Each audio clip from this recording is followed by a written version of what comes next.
Hello, Washington, D.C. Hello from Spain. We're talking today from Spain. And well, this is something I have to thank to the American Anthropological Association, who allowed us to do this intervention in this digital format. And well, first I want to also thank Muni Al-Kurtni and Turka Sagartamurti, who have invited us to participate in this panel and helped us so much to the preparation.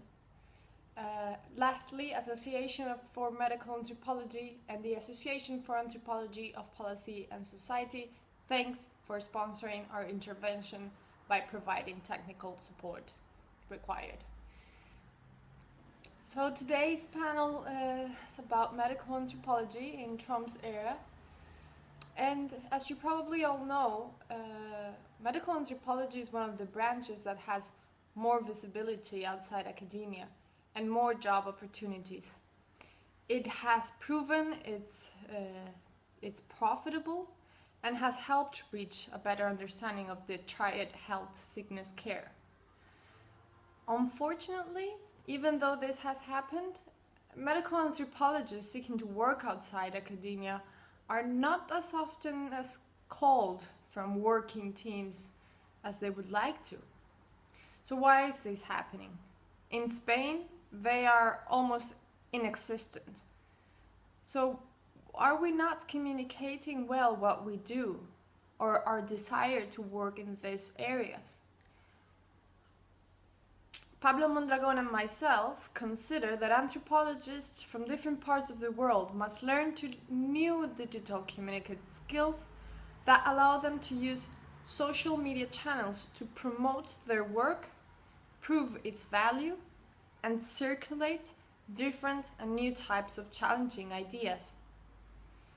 This was one of the motives that drove us a year and a half ago to start a project called Antropología 2.0, which is a platform that uses digital communication, among others, to promote applied anthropology outside academia. But in this presentation today, we are going to address two main things. So the first one will be why we consider this type of communication to be so important. Second, how can it be applied to the health area and research? So, starting with digital communication in our area. Digital communication has become a relevant factor for civil societies worldwide, penetrating into every aspect of life, private and public, even for those who try to be unplugged by, for example, let's say not having social media accounts. Because who hasn't read one of Trump's tweets? The virality of words and image in the digital era run parallel with offline life and can turn any political and social situation upside down at a pace rarely seen before, right? Going from local to global effects. Looking back, we can remember images that shocked and struck our society, such as Mohamed Bouazizi burning himself in 2011 in Tunisia. We will never know what would have happened if those images weren't recorded, but we can say today that the fact that those images were recorded, were then uploaded on the internet, and then went viral, are probably the starter point of the Arab Spring. In the United States, Donald Trump's arrival to the White House as the president is also connected to these social media phenomena. For example, the rise of fake news. His way of communicating, Donald Trump, has confirmed that what we are witnessing today is the era of political media and communication. Trump's use of Twitter as a political channel of communication has allowed him not only to bypass his own spokespeople, but also the traditional channels of communication, allowing him to connect directly with his target audience and shaping and dictating his content. In Spain we have other cases like political party Podemos, which owes great part of its trump to social media network strategies, or the Catalanian independence movement, which just recently put Spain in the spotlight and first page of international newspapers, in part thanks to its digital tactic. So all of these cases have something in common. They have all come to dominate the digital and media landscape, both as a means of communication and a way to extend their influence. The internet has offered them the ability to coordinate massive social responses. So the question I'm sending out today is, should we as anthropologists do the same? Just as this type of communication has given a voice to political parties or politicians or social activists, so too has it provided a great opportunity for social scientists to participate and create open forums to empower social sciences. But are we making a good use of these tools and opportunities in the same way? With the situation of social sciences being borderline in many countries, the reality of academic career choices to be quite precarious, and the tremendous cuts in social science research fundings, the situation seems a little bit dark. But thanks to the work or to the effort of anthropologists like Tricia Wang or Genevieve Bell, Grant McCracken, some of them who are exposing not only their work in the digital area, in the digital sphere, in the online, but their own person. They are helping anthropology to be more known in areas of innovation, design, patient experience, to talk an example on health. So we need to reflect on the political uses of visibility and the public engagement of anthropologists in media representations. As anthropologists, we have tools, we have in digital tools excellent opportunities. Not only using them to get their message to a wider audience, but also using this as a research tool or doing research on these topics. So, some examples on health research area. In the research, in the health area, there has been a turn, or there's been a turn now in the paradigm, right? We're going to what some would call narrative-based medicine, which instigates health professionals and managers of health policies to actively listen to experiences and narratives of patients and their families and their caregivers in an exercise of what Kleiman would call empathetic listening.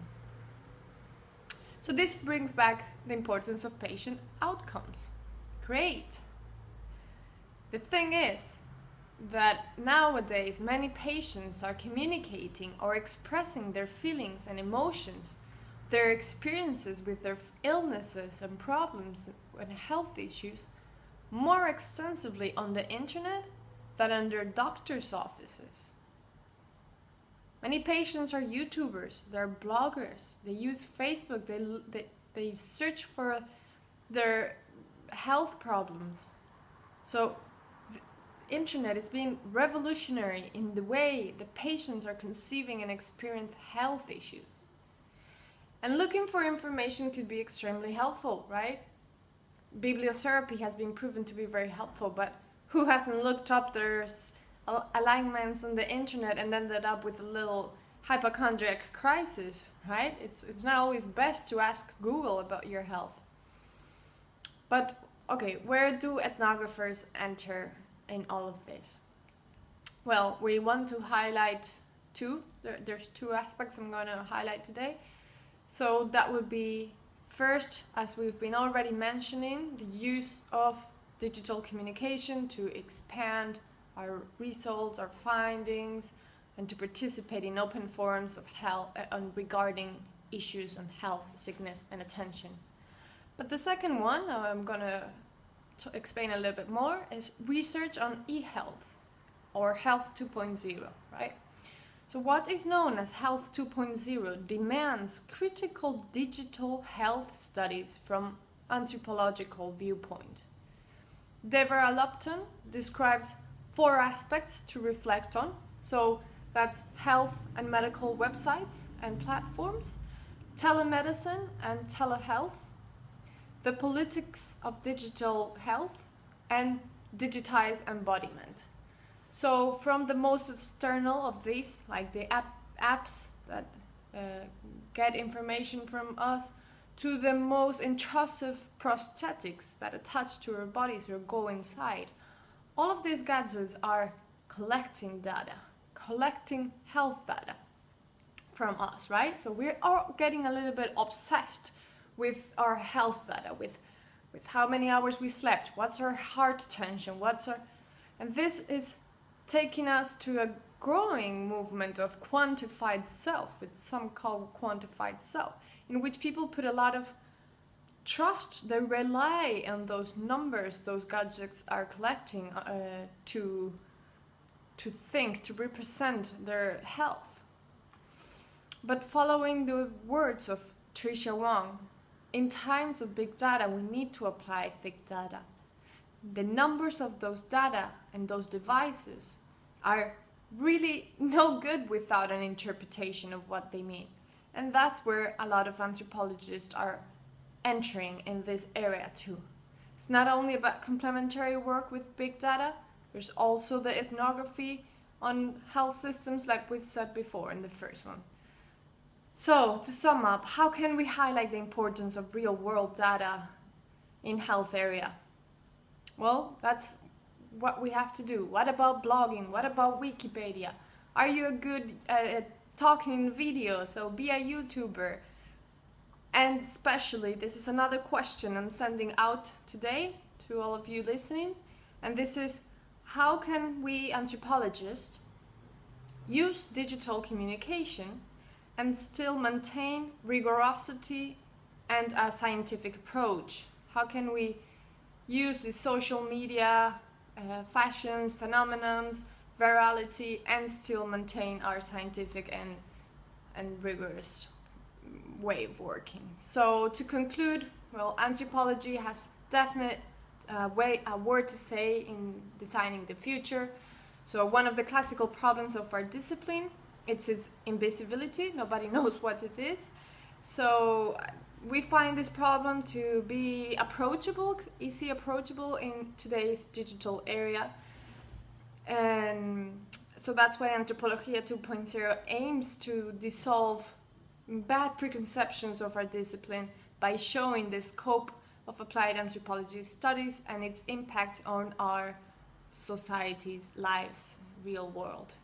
So the virtual and digital space we have created encourages informed debate on health, but also on business anthropology, design anthropology, policy, public policy, and other topics like energy.